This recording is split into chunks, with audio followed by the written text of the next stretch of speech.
L'actualité africaine comme vous ne l'avez jamais vue. Des analyses percutantes et des reportages exclusifs. N'oubliez pas de vous abonner pour ne rien manquer.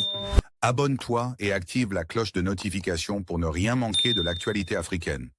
Excellence, bonne arrivée ici à Baporo. Merci, bonjour. Merci. Vous allez bien? Bonjour. Vous allez bien? Ça va. Alors, comment ça va ici? Ça va très bien, Excellence. C'est le climat aujourd'hui. Nous avons travaillé un peu hier. Ah bon? Faites ça aussi. Ça va pas. Vous allez bien? Très bien. Ça se passe bien ici? Très bien. Dieu merci. Formidable. Nous sommes très heureux de vous accueillir ici. Merci. C'est un signe d'encouragement qui va galvaniser davantage les éléments pour que les objectifs que vous avez fixés soient atteints. Nous sommes extrêmement très contents.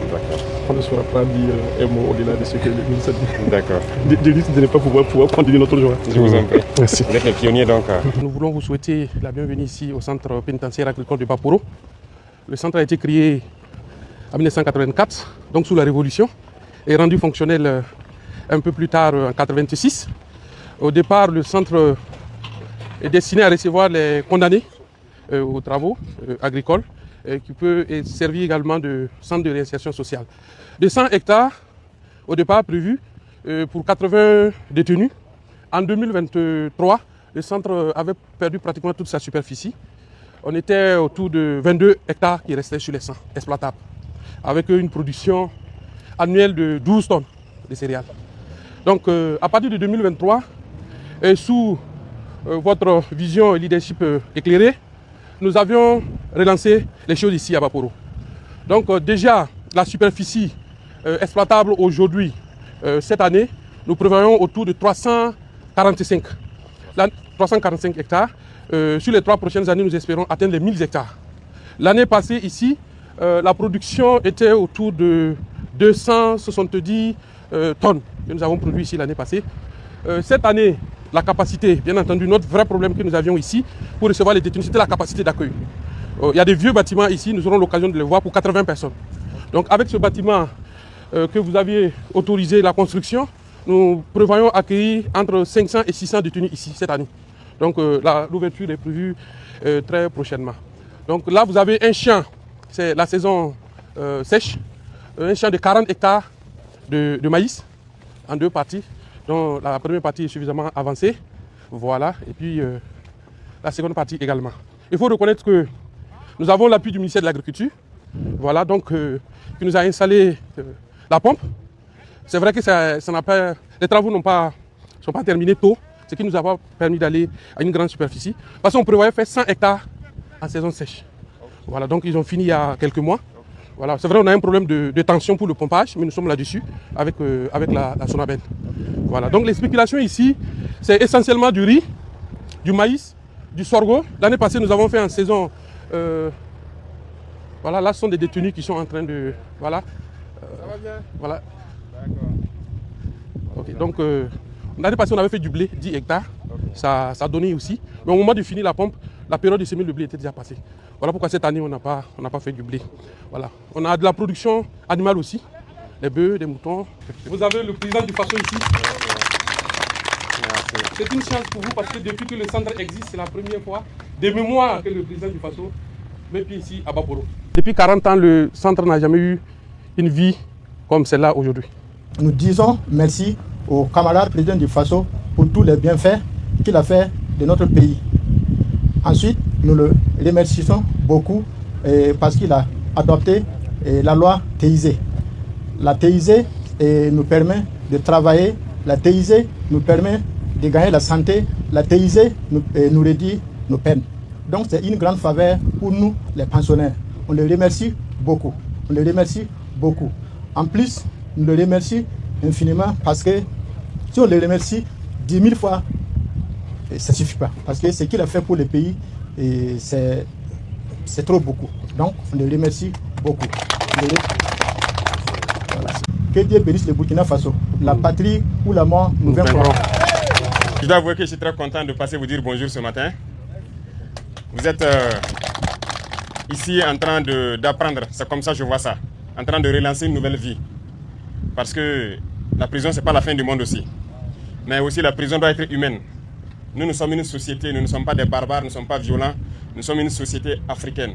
Et en Afrique, le respect de l'homme, ça doit être quelque chose intimement lié, intrinsèquement lié à nous.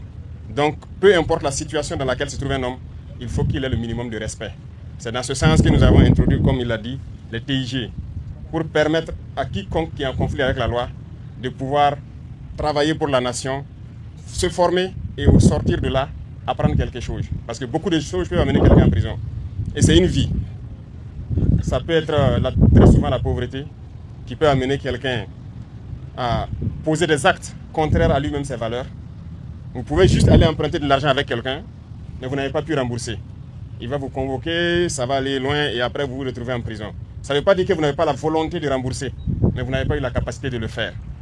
Donc les lois et autres que nous votons, et nous sommes en train de lutter actuellement pour que tout soit traduit dans nos langues, pour que vous compreniez. Donc par ignorance, quelqu'un peut être en conflit avec la loi et ne pas savoir poser des actes et se retrouver dans des situations comme ça. Et donc, chaque situation est une leçon. La vie que vous menez, c'est une leçon pour tout un chacun. Et quand vous sortirez d'ici, personne ne peut se prévaloir d'avoir vécu l'expérience que vous avez vécue. Et nous ne souhaitons pas que nos prisons soient à l'image de celles des impérialistes là. Nous avons décidé d'humaniser nos prisons. Voilà pourquoi nous avons d'abord commencé à travailler avec ici l'échantillon pour que vous puissiez apprendre, vous reconvertir et être utile à la société. Demain, vous serez des entrepreneurs vous-même et vous allez pouvoir cultiver et que ça bénéficie à tout le monde. Deuxième chose, on va mettre toutes les conditions pour qu'au cas où quelqu'un se retrouve dans cette situation, qu'il ne soit pas comme ce qu'on voyait comme avant.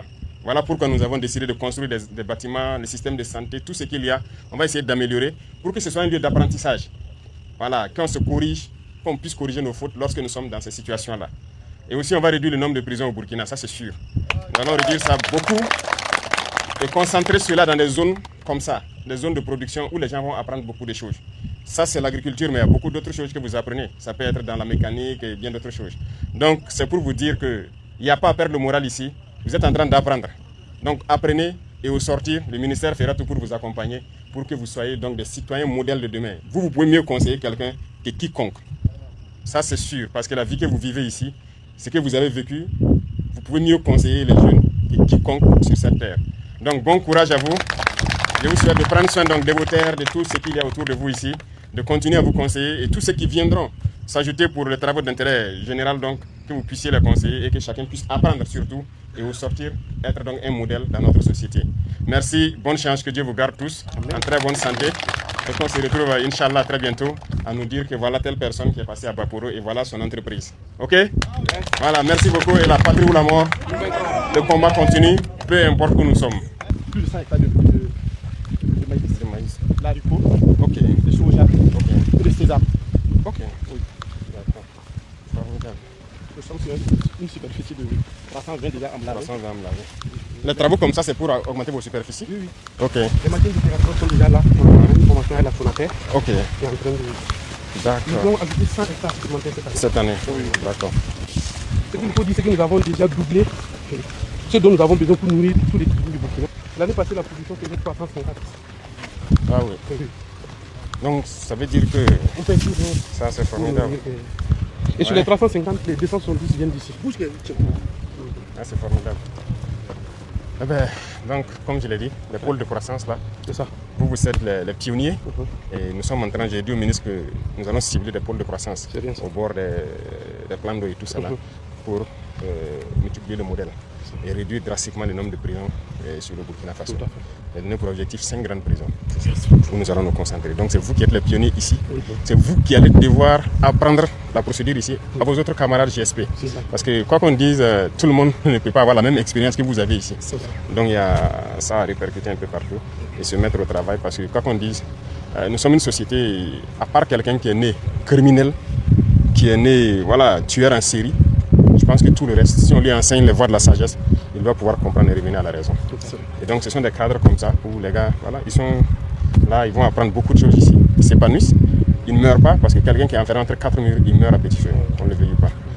Et là, au sorti, ce sont des gens que vous allez accompagner. On va trouver le mécanisme, comment vous pouvez les suivre, même après la sortie, que votre ministère puisse continuer à les suivre et qu'ils puissent s'insérer dans la société. C'est tout ce qu'on cherche. Voilà. Et d'ici là, si le pète a dit, on ne parlera pas de prison au Burkina. Si tout le monde a compris pourquoi on va forcément avoir, ça serait juste des pénalités, des travaux d'intérêt généraux et puis bon, c'est fini quoi. Voilà. nous sommes en mesure de créer ce genre de société. Il faut qu'on ce rêve-là, on en fasse une réalité. C'est possible. Voilà. Donc bonne chance et bon courage à tous. Félicitez donc tout le personnel pour le professionnalisme, l'exemple que vous donnez. Et soyez sûrs, vous êtes suivis à travers toute l'Afrique et le monde entier. Les gens se demandent comment on arrive à faire travailler des prisonniers dans l'air libre. Beaucoup de gens viennent nous rendre visite, ils cherchent à voir nos expériences. Voilà, beaucoup de chefs d'État ont appelé, ils veulent voir l'expérience. Surtout quand ils le voient, même dans les rues à Ouagadougou en train de travailler. Comment c'est possible? Comment on arrive à le faire? Donc c'est une expérience unique actuellement dans le monde. Et il faut qu'on arrive à être les maîtres et pouvoir le propager petit à petit aux autres. Voilà, donc je pense que l'Afrique a besoin de ça. Donc félicitations pour tout le travail abattu et bonne chance surtout. Merci de nous rejoindre sur Débat Afrique. Votre participation compte, alors n'hésitez pas à vous abonner et à commenter.